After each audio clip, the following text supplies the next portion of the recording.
As you can see, my program is in Spanish, but if we go to edit, then preferences, then interface. Alright, so right here you see there's no option to change the language. So what we want to do is close Photoshop, then you want to search for it, then open file location.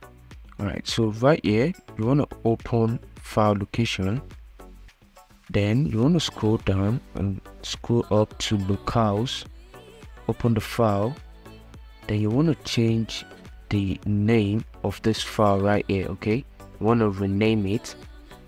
Alright, so just rename it the same thing I renamed it, then you click yes.